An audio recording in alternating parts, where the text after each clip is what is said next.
Hello दोस्तों, कैसे हो आप सब।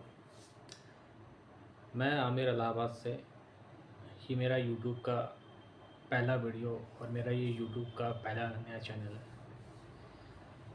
मैं आज आपके सामने कुछ चुनिंदा बातों को रखना चाहूँगा, जैसा कि आप उन बातों से भली भांति परिचित हैं। पिछले साल अप्रैल में अतीक अहमद और अशरफ अहमद का 3 शूटरों ने पुलिस के सामने ताबड़तोड़ फायरिंग करके उनका मर्डर कर दिया। इस राज्य की जो सरकार है, जो दावे करती है कि हमारे शासनकाल में क्राइम रेट बिल्कुल ज़ीरो है, उन्हीं की नाक के नीचे शहर के सामने हॉस्पिटल के गेट पर 2 लोगों का ताबड़तोड़ फायरिंग करके मर्डर कर दिया जाता है और पुलिसकर्मी उन अपराधियों को पकड़ने की बजाय बचने की कोशिश करते चले आए। और उन अपराधियों को जब पकड़ा गया तो उनके ऊपर किस तरीके की क्या कार्रवाई हुई। जैसा कि योगी सरकार कहती है कि क्राइम का मतलब क्राइम, मौत का मतलब मौत, सज़ा का मतलब सज़ा। तो मुझे नहीं लगता कि उन अपराधियों के साथ कितनी अच्छी सज़ा उनको दी गई होगी या कितने अच्छे उनके साथ सलूक किए गए होंगे, क्योंकि उनके मामले में क्या चल रहा है किसी को कुछ पता नहीं है। कुछ दिन के बाद उस टॉपिक को बंद कर दिया गया। उसके बाद माफिया राज की कमर तोड़ने के लिए सिर्फ योगी जो सरकार चला रहे हैं, उनके निशाने पे सिर्फ एक वर्ग के ही लोग, एक वर्ग की ही सारी तकलीफ़ें, सारी गुंडागर्दी उनको दिखती हैं। उनका अगला निशाना मुख्तार अंसारी थे। हालांकि वो आज 19-20 साल से जेल में थे।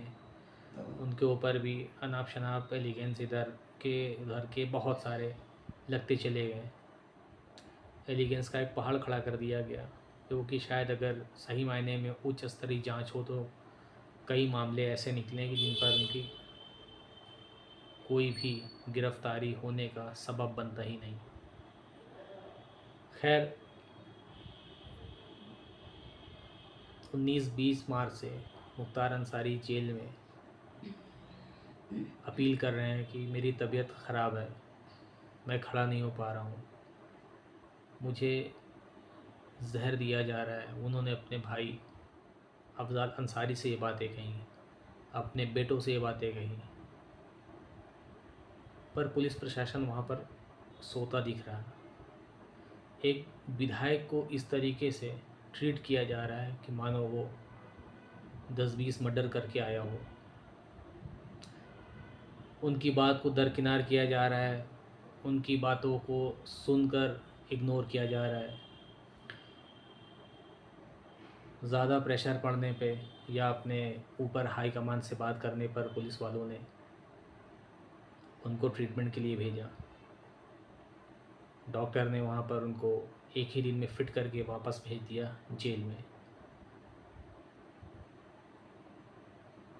ऐसी क्या मजबूरी थी कि आप एक 60-65 साल के आदमी को, जो खुद से चल नहीं पा रहे, खुद से बैठ नहीं पा रहे, खुद से सही बोल नहीं पा रहे, जिनको बेहोशी दिन भर में 1-2 बार होती चली आ रही है, क्या आप उनको 2 से 3 दिन ट्रीटमेंट अच्छा नहीं दे सकते थे?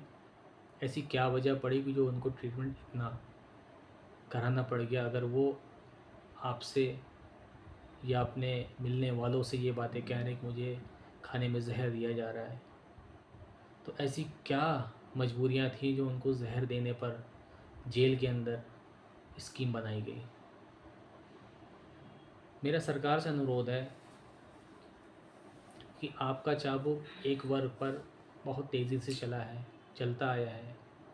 आपने एक वर्ग को, जो थोड़ा शासन प्रशासन या नेता नगरी में पाँव पसारा था, उनको आपने कमज़ोर किया, एलिगेंस लगाया, जेल में रखा। फिर किसी का इनकाउंटर होता है, किसी की जेल में मौत होती है, तो अब आपसे क्या ही उम्मीद की जाए कि आपके शासनकाल में चीज़ें बेहतर होंगी। आपने तो सभी के रिकॉर्ड तोड़ दिए। किस तरीके से आप पर पब्लिक विश्वास करे। एक यही मामले नहीं, अनेकों मामले हैं जिनको मैं किसी और दिन फुर्सत से आपके सामने फिर से पेश करूँगा। बस मेरी आपसे यही विनती है कि अभी भी आप अपनी आंखें खोलें, सही आदमी का चुनाव करें। सबका साथ सबका विकास लेकर नारा आए थे, साथ इन्होंने सबका लिया, लेकिन विकास जिसका किया है ये यही जानते हैं। दुआ में याद रखिएगा।